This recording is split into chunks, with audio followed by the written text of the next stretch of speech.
So, good morning and welcome to our seminar today. And in a few minutes, we will start our seminar in the topic of circular economy investment, promotion policy, and action plan in the Eastern Economic Corridor of Thailand.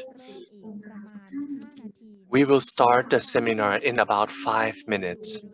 For those of you who are on site in our hotel, so please turn off your cell phones and devices.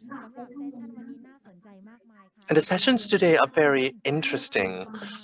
So I'm very glad to have all of you with us today, both in the morning and afternoon sessions. And good morning also for all of you online participants in the Zoom system. In about 5 minutes, we will start the development of circular economy investment promotion policy and action plan in the Eastern Economic Corridor of Thailand. For those of you online in the Zoom event, you can select the translation. You can find the globe icon at the bottom of your screen, and you can choose to listen to translation in either Thai or English. And if you have questions for the Q&A or during the presentations, you can post your questions in the chat box at the bottom of your screen as well. In 5 minutes, we will start the seminar today, and the entire seminar will last from around 9 a.m. to through the morning sessions with a lot of interesting topics. And I would like to give some background or overview about the agenda. And in this morning, we will have the official opening ceremony by the chair of the seminar, Kun Sukkum Somprasong. He's the Director of Strategy and Investment Promotion from the EECO. Afterwards, we will have the introduction sessions of the projects and actions, and we will present the strategy and action plan of the bio-based sector, followed by a 15-minute coffee break in the morning. After that, we will hear about the production sector and then lunch break. And the afternoon, we will talk about the strategy and action plan of the service and lifestyle industries. And again, any questions from you, please post your questions in the chat box. And for those of you who are with us at the View Hotel on site, if you have questions, you can raise your hands during the Q&A session. We will provide Q&A sessions throughout at every session. And so we will start officially soon.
สวัสดีค่ะสวัสดีแขกท่านผู้มีเกียรติทุกท่านค่ะขอต้อนรับทุกท่าน So, good morning, everyone, and welcome our honored guests to the today seminar on the topic Development of Circular Economy Investment Promotion Policy and Action Plan in the Eastern Economic Corridor.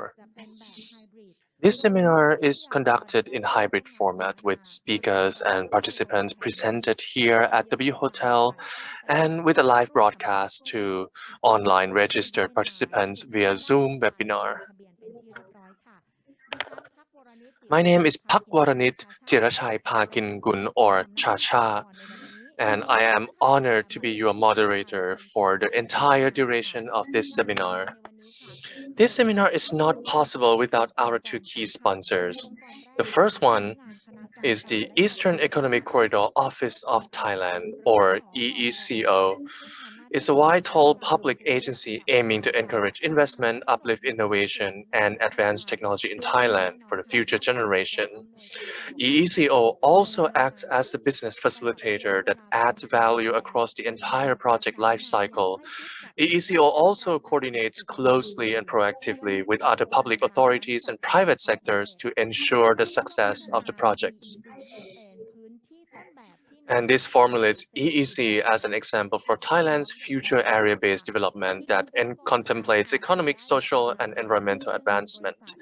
The other organization is ERM, the largest global pure-play sustainability consultancy. ERM partners with the world's leading organizations, creating innovative solutions to sustainability challenges. It also unlocks commercial opportunities that meet the needs of today while preserving opportunity for future generations. ERM's diverse team of over 7,000 world-class experts in over 150 offices in more than 40 countries. They support clients across the breadth of their organizations to operationalize sustainability.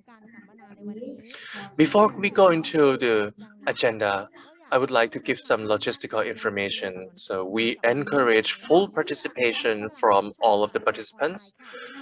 For those of you who are joining us from online, you can post your questions at any time using the chat box at the bottom of your screen. And for those of you who are on site with us, to feel free to raise your hand during our Q&A sessions, which will be constantly provided for you. The seminar today will be recorded and for internally use only. The presentations today, if you would like to have access to all the presentations, you can do so after the seminar concludes. The seminar will be conducted in both Thai and English with translation provided for you. In the online platform, you can listen to the Thai or English translation by clicking the globe icon at the bottom of your screen. For those of you who are on site with us, you can request for the ear set for translation from the staff. Any questions or needs for support, you can let us know in the evaluation at the end of the event. For your health safety, on-site participants, please kindly wear masks at all times and observe the fire exits around you. The overview of the agenda today. In the morning, we will have the official opening ceremonies by the chair of the seminar. Afterwards, we'll have the introduction of the project and the approach, and presenting on the strategy and action plan of the bio-based sector, followed by the 15-minute break. After that, we'll have another presentation of the strategy and action plan for the manufacturing sector. And in the afternoon, we'll have one more section about the strategy and action plan on the service and lifestyle sector. So you are most welcome to stay with us throughout all of these sessions. So in the past, the circular economy is one of the promising and cross-cutting solutions. Today, we will hear about the strategy and action plans and also the policy of investment promotion of each specific sector so that all of the respective organizations are up to date with the most recent information towards the development of the Eastern Economic Corridor. And next, we will invite the chair of this seminar, Kun Sukhum Somprasong, the Director of Strategy and Investment Promotion from EECO. His Excellency Sukhum has experience as a diplomat in the Ministry of Foreign Affairs. He has been posted in many embassies around the world. In addition, he played a vital role in the international economy with chambers of commerce and the Commerce Council in Thailand. And this corresponds with his mandate in the EECO as the Director of Strategy and Investment Promotion. Without further ado, Mr. Chair Sukhum Somprasong.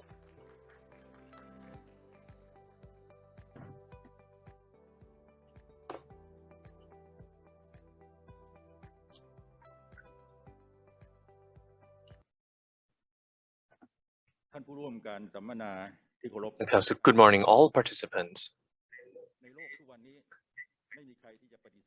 In today's world, nobody can deny the importance of the green economy and circular economy. I think all of the countries in the world have their own policy to support the reduction of carbon dioxide emission. For example, they have the US climate strategy, or in the EU, they have the European Green Deal and green growth strategy in Japan, and even in Thailand, we have the socio-economic development plan, the 13th version, and in China, they also have the 5-year strategy that covers the green economy and development. And this corresponds with EEC standpoint. It is a model of economic development in a specific area, focusing on using the advanced technology. And we cannot deny that there is a need to become a leader in the circular and green economy. For this reason, we collaborate with ERM, who is a leading organization, a consultant on green economy development. And we aim to develop framework, policies, and action plans to promote investments in these sectors. And in this seminar today, I hope for it to be very fruitful for all participants. You will learn about the policy draft and action plan, conceptualized with great effort and great detail in all the sector, for example, the bio-based and lifestyle. And all of the participants today can use this information to adapt and apply in your respective businesses and industries at the national level. And at the same time, EEC welcomes feedback, suggestions from all participants to improve our policy. And the action plans presented today, which will be fruitful and beneficial for all sides involved.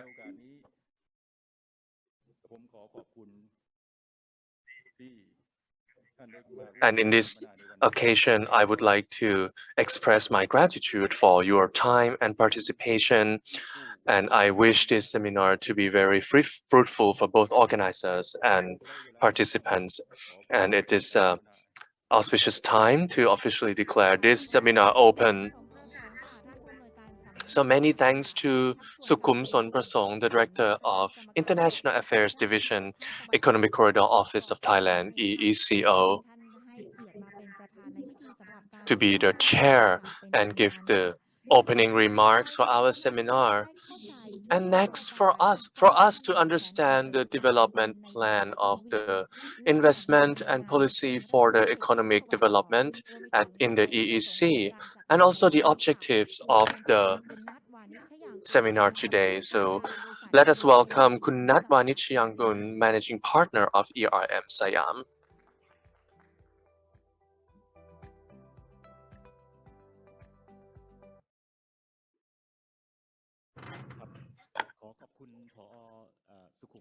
So many thanks, Director Sukhum Somprasong, Director of International Affairs Division.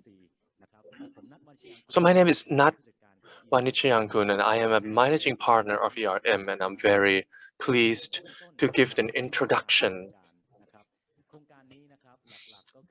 This project, we would like to promote and support investment on the circular economy by using the area in the EEC as a pilot area. And of course, this project concerns many challenges, but also presents many opportunities for businesses. So these studies happens based on the collaboration with many stakeholders from the public sector, private sector, and civil society as well. And so I would like to thank all of the stakeholders who are involved in this process.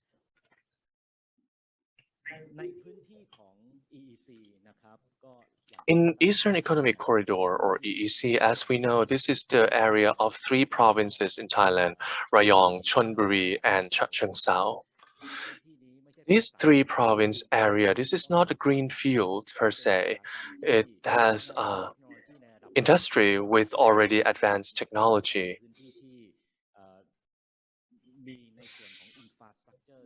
And they also have a complete infrastructure in place. Another characteristic is the connectivity in the area, be it logistics or mobility and digital technology. For this reason, we consider this area to be the regulatory sandbox or a pilot project in bringing the circular economy concept, or what we call BCG model, bioeconomy, circular, and green economy, which is the foundational concept in order to reach Thailand 4.0 strategy. And the pilot phase will take place in these 3 provinces. And the policy that we will present today, along with the action plans, will consist of 2 sides. The first part is the action plan and strategy that support and promote the existing businesses. And the second part is the action plan and strategy that supports the new investment that will enter the EEC area. And we will cover all of these 2 parts.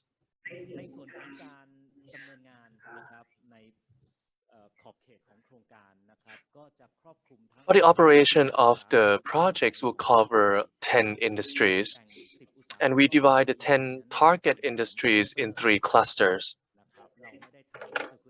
We don't do circular economy value chain for each specific cluster, each specific industry. It would be too complicated.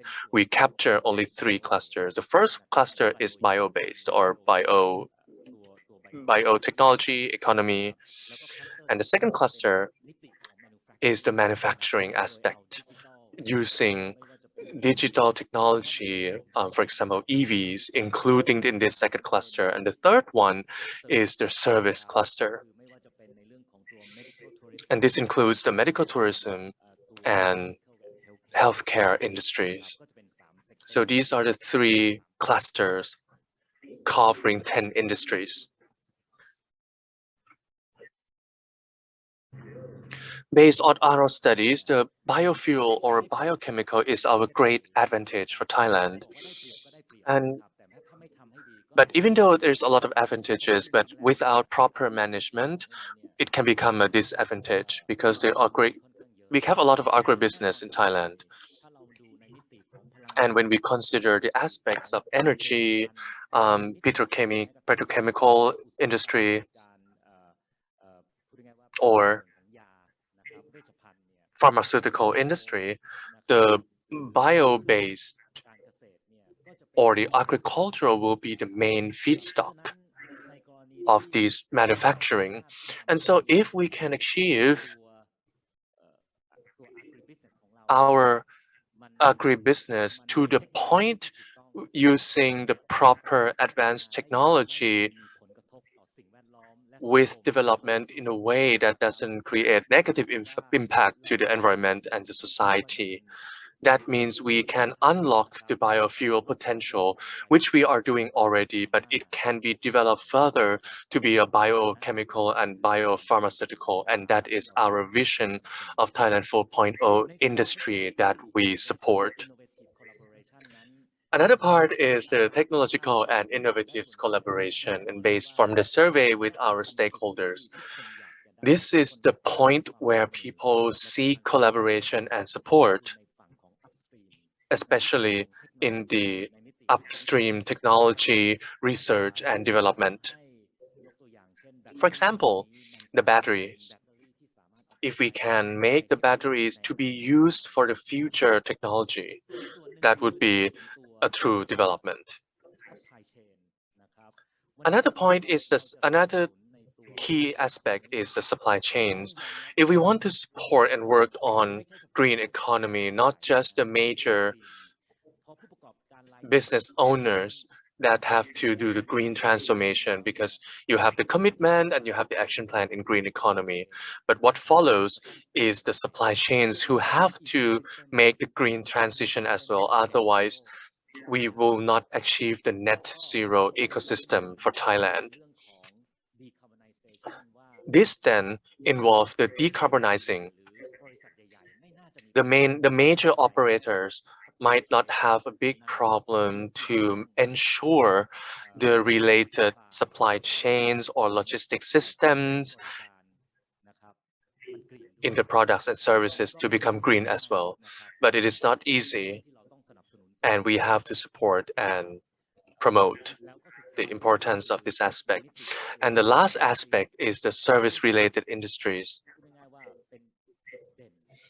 which is the highlight of the Thai economy.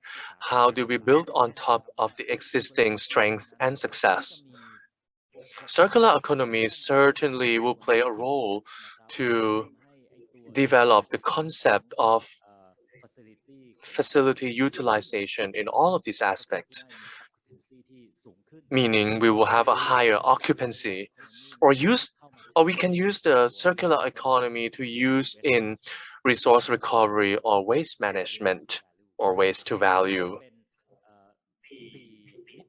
These are the four key aspects from our study, and our experts will go into the details of each one.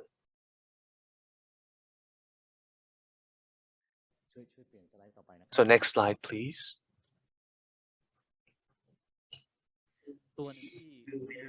One of the things that we cannot forget is the EECI, or Eastern Economic Corridor of Innovation. When we went on site and interacted with the business owners in the EEC area,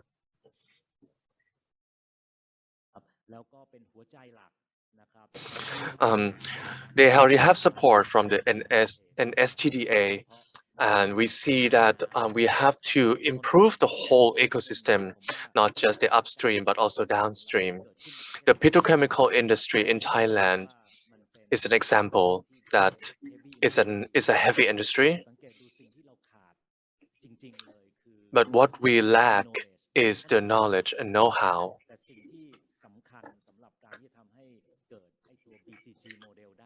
And the crucial element to drive the EECI and towards Thailand 4.0, you will see that the EECI is a crucial bridge to connect the pilot phase of the existing industries with the commercial scale in the future. And this will be the main role that EECI will contribute. And the details of EECI will be presented throughout the hotspots from our strategy plan. Next slide, please. And I think this is the last page for my introduction.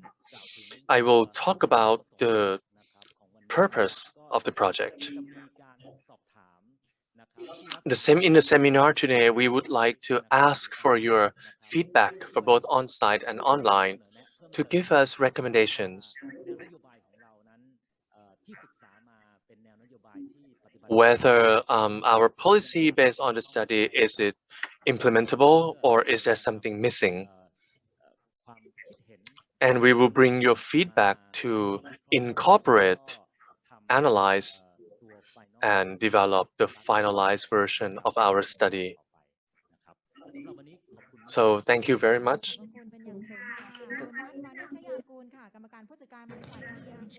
Thank you very much. And that is Mr. Nat Manichyangoon. He is the managing partner of ERM Siam.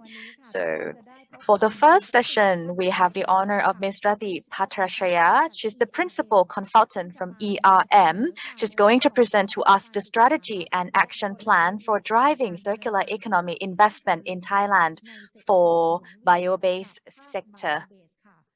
Ladies and gentlemen, Ms. Rati Pattachaya, the principal consultant of ERM, please. Thank you very much.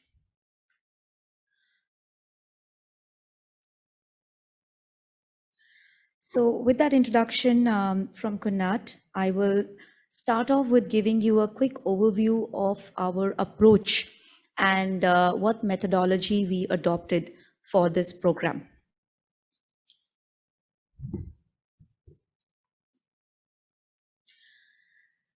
Considering the 10 industrial sectors of EEC, when we started our program, we looked at a very long list of all the circularity hotspots that may impact the 10 industrial sectors. This long list of hotspots is shown on the slide at the one side. However, for EEC to prioritize their impact on these circularity hotspots, it was very essential for us to also create a prioritization matrix. To do this prioritization, ERM adopted a 2x2 matrix, which focused on two axes. The first axis, which was the x-axis, looked at the circularity impact of each of these hotspots, which basically combined these hotspots to compare the impact in context of the global standards and also in context of Thailand's BCG 4.0 principles. The y-axis, on the other hand, looked at the EEC impact, which meant what can EEC actually do in this context of these hotspots with the change of policies, creating new infrastructure and supply chain. Bringing these two scores together, we were able to create a prioritization coming to 7 key hotspots and 1 additional hotspot, which was the 8th one, which is a common hotspot across all industries. Today, for our presentation, all the speakers will be taking you through the details of each of these hotspots. To give you a quick summary, the first 2 hotspots are essentially focused on the bio-based industries, which are the sustainable feedstock production and valorizing of bio-based residues. The next 2, which is battery management and end-of-life material recovery, or what we can call as end-of-life extension for different products in the aviation and automotive sector, is focused on the manufacturing industry. The green data centers and waste management are also an impact in the manufacturing sector, extending to the digital sector, which is also coming up pretty big in Thailand. And finally, renewable energy and value chain emissions are cross-cutting across all industries.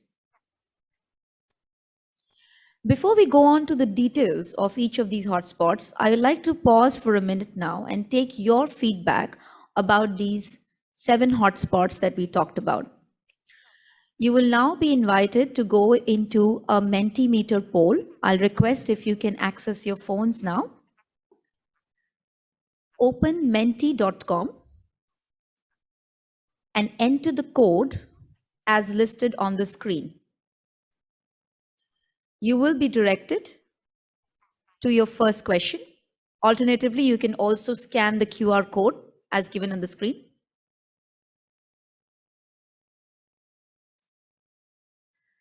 The first question where we need your feedback is as follows.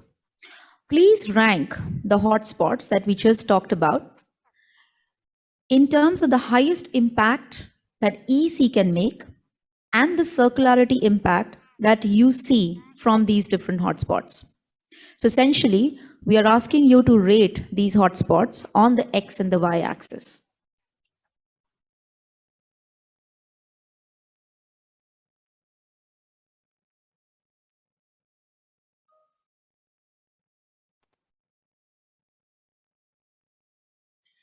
We'll give it a few minutes. Please try and rate for all the hotspots. Take your time because this is the first Menti question and a little complex.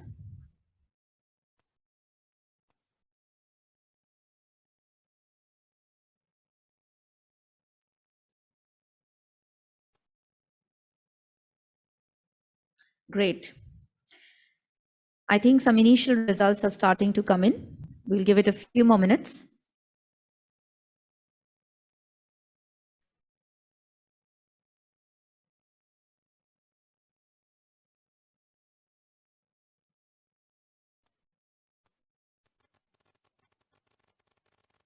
Okay.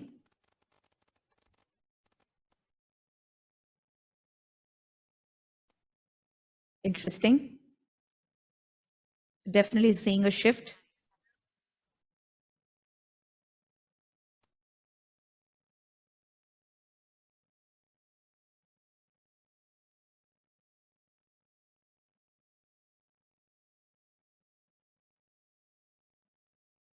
We'll give it one more minute for more responses to start coming in, and then we will move on to discussing each one of these.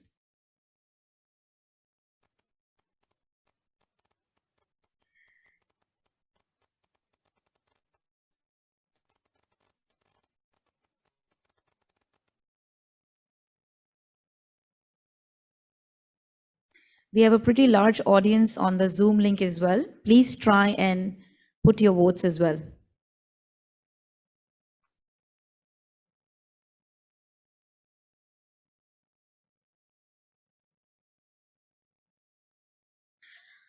Okay, so based on the initial results that are coming in, and I think more would be coming in as we speak, it looks like renewable energy is definitely one of the top hotspots that the audience here feels would have a circularity impact as well as EEC to change in the coming years. The next few are the value chain emissions. Of course, it's a contributing factor. It's one hotspot which is relevant to all the 10 industries. All the 10 industries within EEC's focus for the S5 and the new S5 will have an impact on greenhouse gas emissions. Sustainable fuels, in fact, that's very important given the AEDP plans that are coming up, and we'll talk in more details in the very next section. And it looks like waste management. In fact, waste management would also be linked to how biofuels can be enhanced for production. And e-waste management are looking at some of the top hotspots, followed by data centers and sustainable feedstock production. Great. I think your feedback and voting results are very close to how we have also evaluated and voted this. So let's move to covering the first section of our presentation.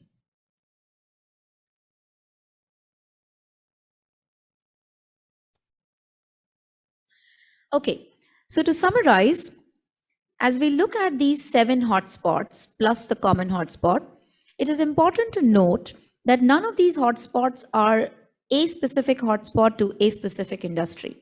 The way we have done this assessment is that we have looked at an impact across the 10 industries. So for example, if you consider the sustainable feedstock and valorizing residues, which are very much relevant to the bio-based industries, you would also see a tick under aviation and logistics, which basically means that the bio-based fuels or the sustainable aviation fuels have a direct impact on how sustainable feedstock production happens. Hence, it is not just relevant to bio-based industries, but it also has an impact on how aviation and logistic industries will enhance in the future. Similarly, if you look at battery management and end-of-life material recovery, they have an impact across mobility as well as digital sector, because batteries will be used in the digital and the e-waste management will be a common topic across those two segments. Data centers, waste management also has a cross impact across mobility, smart mobility, digital, as well as service and lifestyle. And plus the renewable energy, which is a cross-cutting. So renewable energy as a hotspot impacts all these 10 industries, and value chain emissions is an output that comes across all the 10 industries. So to summarize, the hotspots and the circularity aspects that we've looked at is a cross-industrial view. And it is not that we are looking at only a specific industry or a specific hotspot. The way we look at sustainable feedstock production will definitely advance the bio-based industries, but will also have an impact on smart mobility. In terms of the gap assessment, and you will see the reference to gap assessment in every section by each speaker, we looked at 8 gap assessment pillars or success factors. These covered business strategy. What will be the key business strategies, the new business strategies that need to be incorporated by the public and the private sector to implement circularity? Processes, how would the processes change, for example, around waste collection and waste management? What will be the policies, incentives, frameworks, regulatory rebates, tax incentives that need to come in to promote circularity for all these industries?